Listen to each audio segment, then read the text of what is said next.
Yo, what up, everybody? Welcome. How you doing today? It's your boy Woody coming live for the Basement Cuts podcast.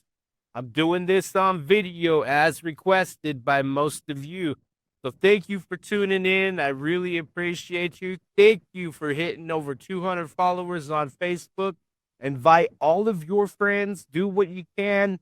Please help grow this thing as much as I can. Plus, I'm doing this for most of you guys out there, the artists, the fighters, the musicians, whatever you do out there that might be better this world. I want to get you on here and I want to promote you. So thank you once again for following. I'm available on Spotify, YouTube, and on Apple Podcasts. So check me out on there. Give me follows, likes, whichever one of those you like to use. So I'm going to do this video thing for the first time because you, the people, you guys requested it. So here we go. So I'm looking for someone to do a theme song for this show. On my other podcast, I had somebody do me a theme song for that one. I'd be able to help you too, whatever you want me to do, but I am looking for somebody. I don't care if it's hip hop, rock, whatever you got. I just want it to be really vibing and something to get this show like that little flavor that it needs. This was a program song available through the recording app that I'm using. So it was really cool. And the name of the song hit me. So I was like, yep, we're going to do that one. And it's going to get a little ska vibe, a little bit of early reggae stuff. So I like it.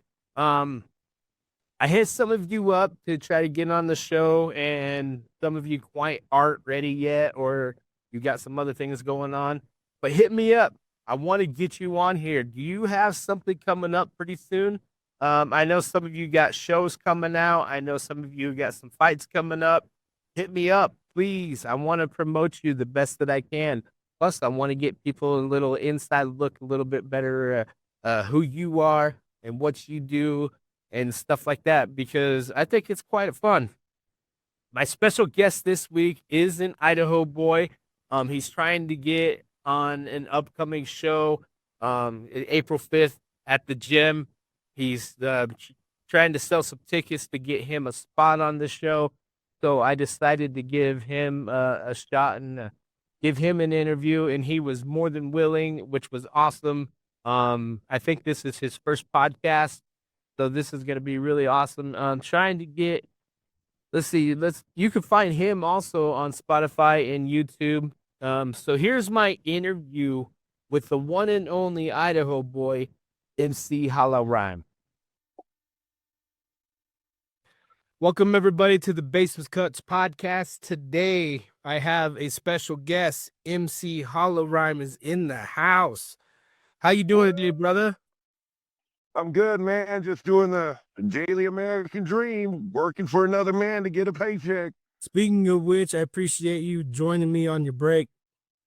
Yeah, man, not a problem. I appreciate the honor to get on your show, dude. That's cool. I appreciate it. No problem. I really appreciate it as well. So I know you're from Idaho, but where are your roots from? Like what city? Where are you from? Born and raised here and grew up in Aberdeen, Idaho, a little small farm town of about 1,000 people down by Pingree and American Falls. Okay, I've driven through there before. I've delivered when I went work for Amazon down there before. All right. Yeah, there ain't even a stoplight. We only got like 4 stop signs. So. Right. In high school. That's true. So what are your musical influences? So I grew up a lot on like ICP, Twisted, Tech Nine, Easy Too Short, Tupac. So a lot of old school rap. Definitely like not like what you see today. I mean, in honest, back then there was a lot more lyrical depth. Agreed. I call it. It wasn't just a bunch of spewed bullshit over a beat.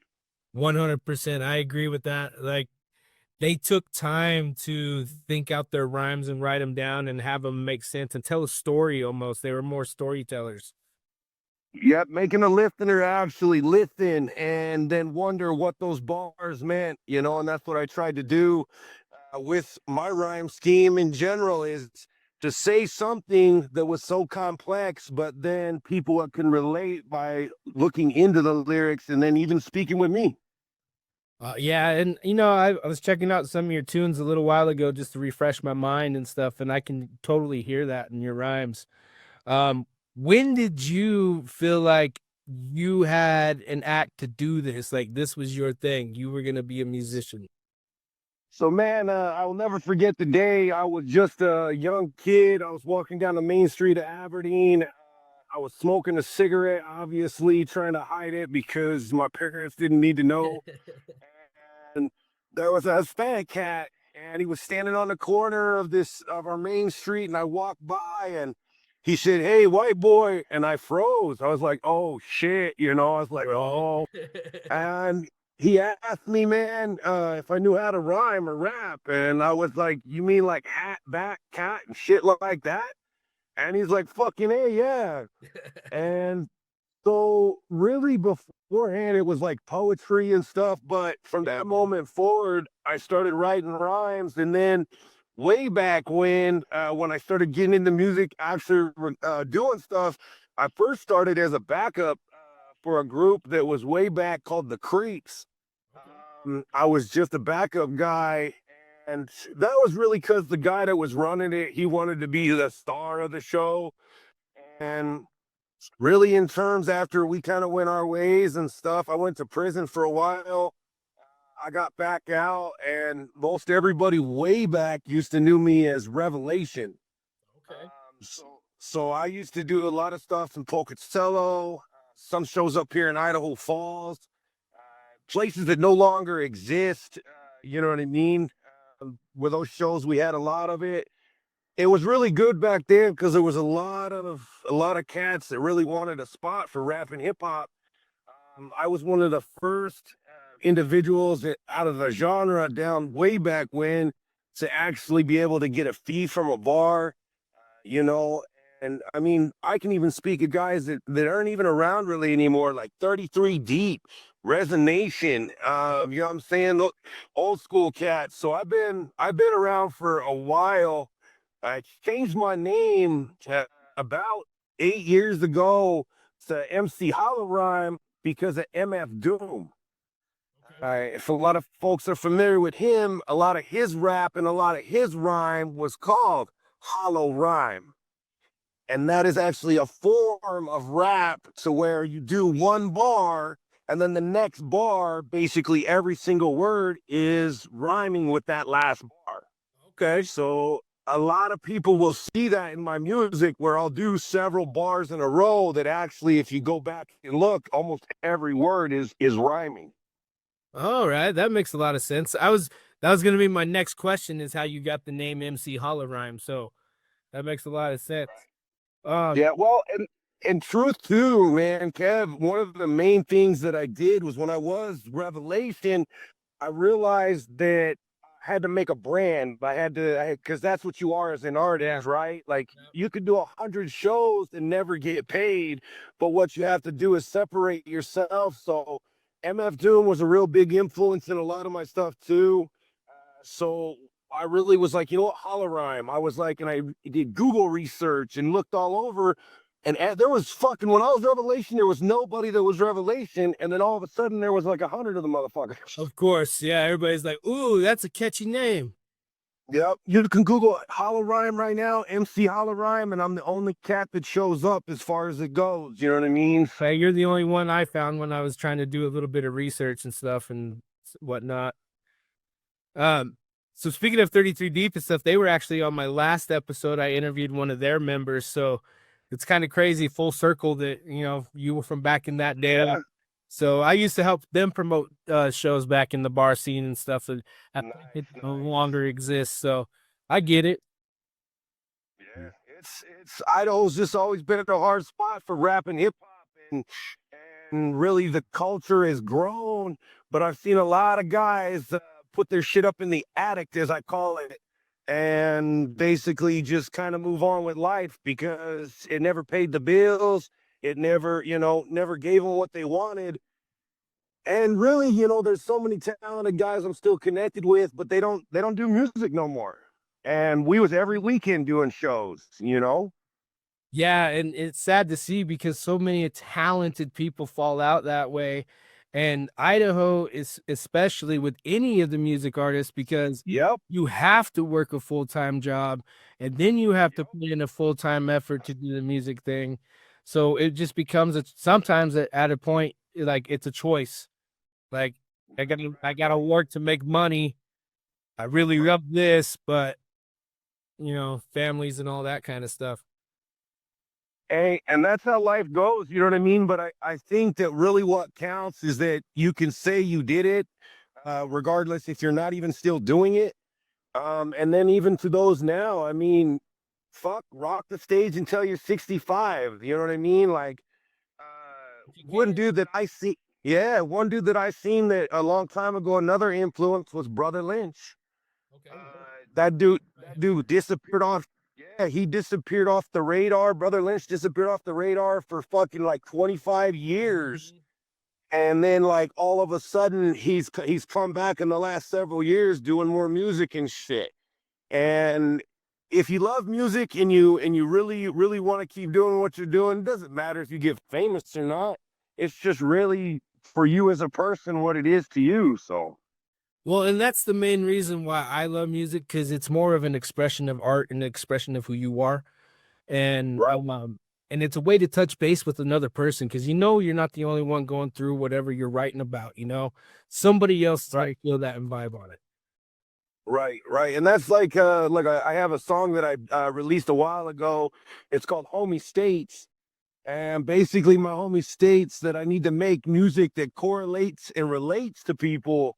And I told him, I was like, if I really were to get into that, like a lot of guys do, a lot of people would probably be like, man, this human being right here, he's got some shit that I can relate to. So that's why I try to make my stuff complex and bury some stuff, is because then if a fan comes up and they're like, man, what'd you mean by that one bar that you just said, or I listened to this one song and I'm wondering what this means, then I can personally tell them, hey, this is why I wrote it this way, because this is what I was going through. And really get that attachment to the person versus just being like, oh, I'm sad, or I'm angry. Right, really Be express it to them so they understand. right. And it is a big thing to always make sure that the fans, the listeners, even if it's a one-time listener, that at least they walk away with a little bit of fruit from what I do.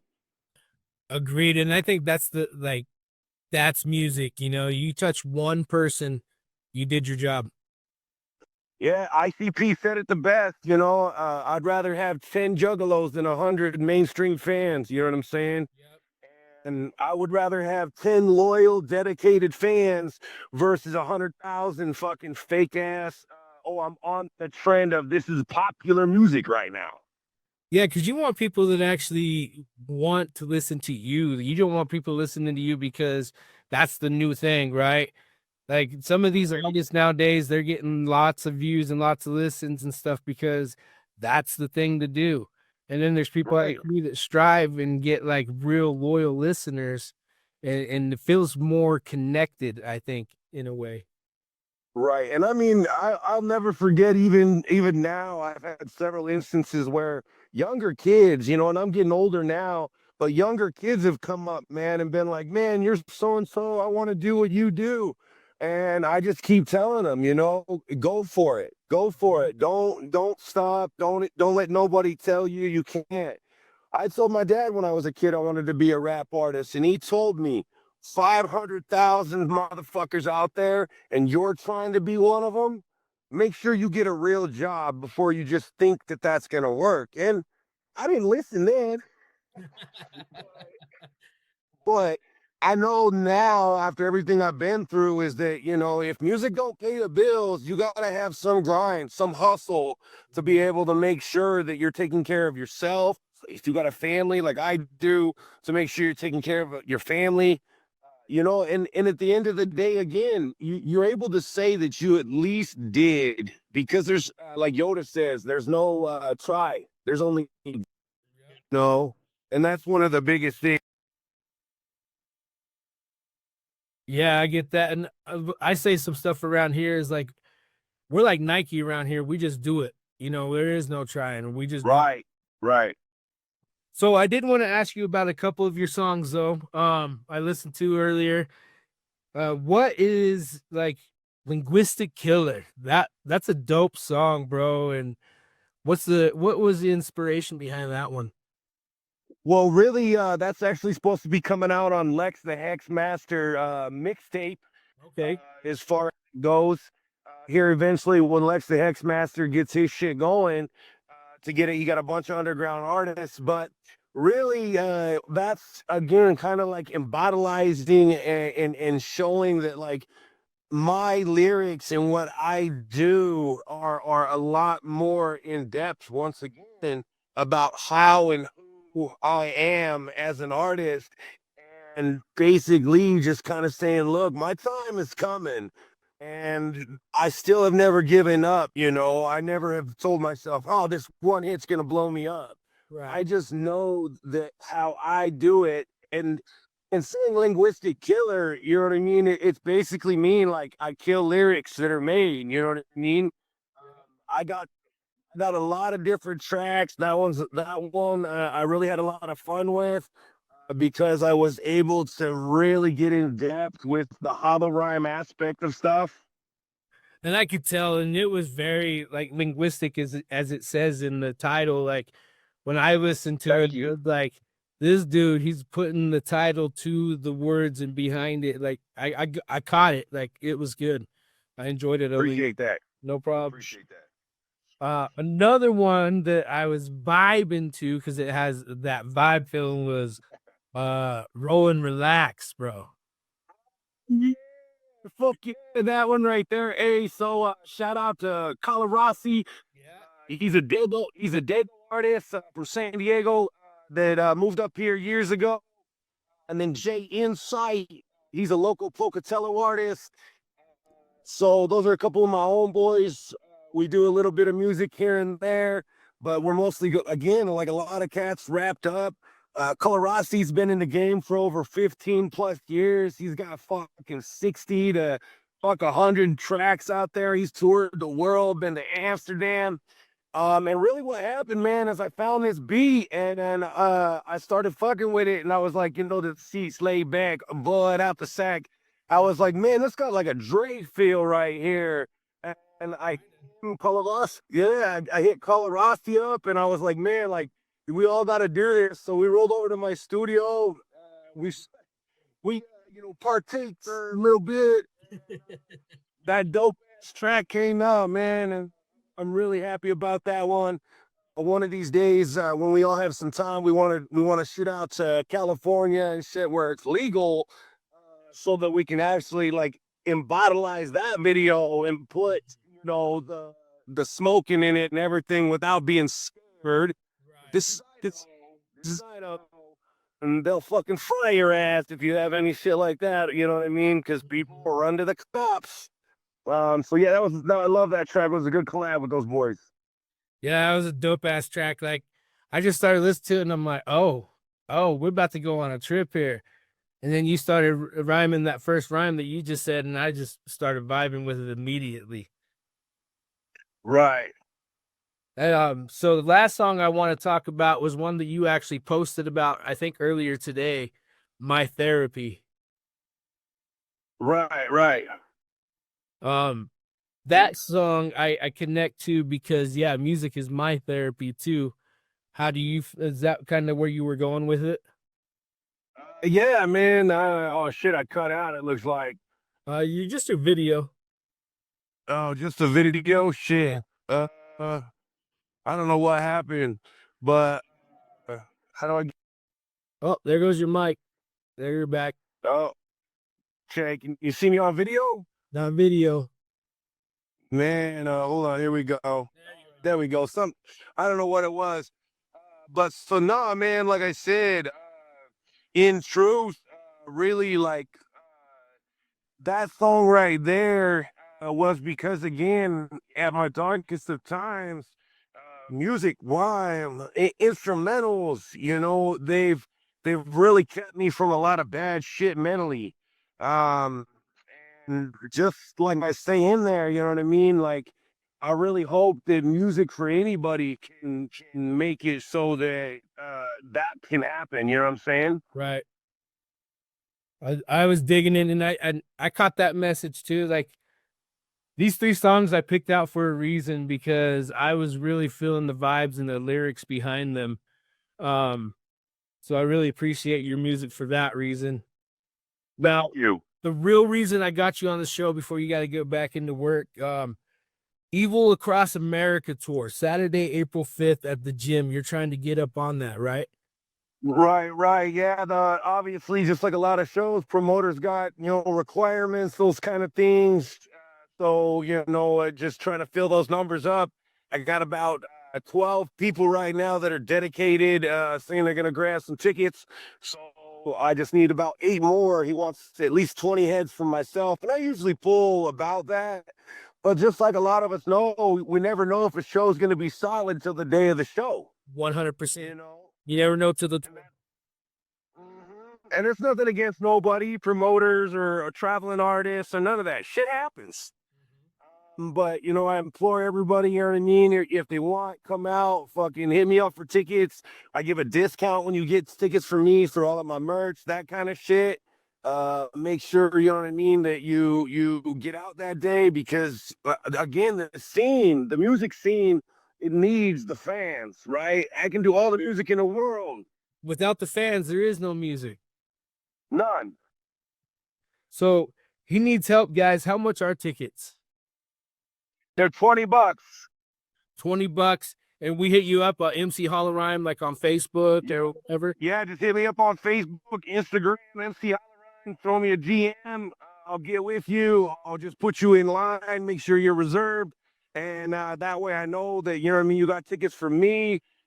And then, like I said, you'll get a discount at my merch booth where I've got shirts, wristbands, I got pipes, I've got fucking CDs, I got a lot of different merch. I'm even wearing one of my shirts right now. Oh, look, that's fresh. See, top yourself one of those on discount, people. All you gotta do is get a ticket. That's right. That's right. Man, Kev, I appreciate you hollering at me. Let me be on your show, man. Like, it means a lot. And, like I said, I look forward to, again, anything that you do for the music scene. I'm glad to, again, be present for your show. I appreciate it. And if you didn't notice the name Basement Cuts, whoop whoop. Woo, woo. That's Hey, right. appreciate you Man, having me on, brother. hey, man, Kev, you have a good day, and I'll holler at you, brother. Holla, bro. So thank Hey, you man, to my peace. guest, MC Holorhyme. I really appreciate you, homie, for coming on the show. Check him out on Facebook and Instagram to get those tickets. Remember, they're only 20 bucks and they get you discount on merchandise. I'm getting to the point where I might be able to go to a concert in April. So we'll see how it's going. Maybe I'll be showing up. And if I do, I'm gonna get me my ticket from him so I can get a discount on that merchandise as well because I love me some merchandise. I like to support some stuff up on the show. I, I like swag, dude. I like some good stuff. I like to get fit. Like, hook a brother up. Holla rhyme. Hit me up, dude.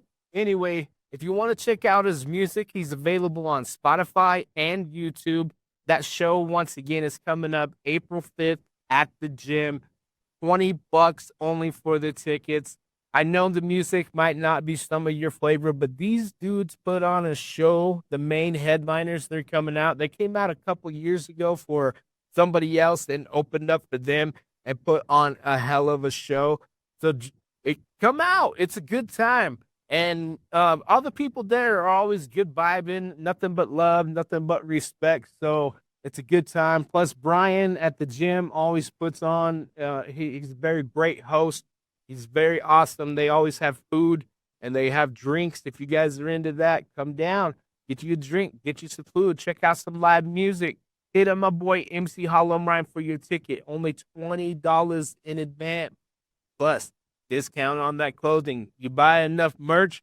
He's got more than just t-shirts and stuff, guys. He's got all sorts of stuff, like he said. He's got all types of stuff. Hit him up. You spend more than you know. Next thing you know, that ticket was free anyway. So 20 bucks, April 5th at the gym. MC Holorhyme on Facebook, Instagram. Also, Spotify, YouTube, there might be other places. Message him on Facebook. It might take him a minute to get back to you because he is a working dude. So, but be patient. He will hit you up. Hit him up. Thank you once again for coming on the show, homie. You guys have something going on pretty soon. You have an event. You have an album coming out. Are you an artist? There's a tattoo convention coming up? Are you going to be at that expo? I would like to promote you. I will do the show early just to promote you and get you on. Are you going to be one of the musical artists performing at the after show? I would love to get you on to talk about that. I want to get some people there. I want to help you out. More people means more love, means more music in our hearts, means better things for these artists and musicians as it is, because the more people that show up, the more good things happen for them. Also, follow me on Facebook. I am on Instagram. I don't post on there as much as I should, but I'm going to start doing it more.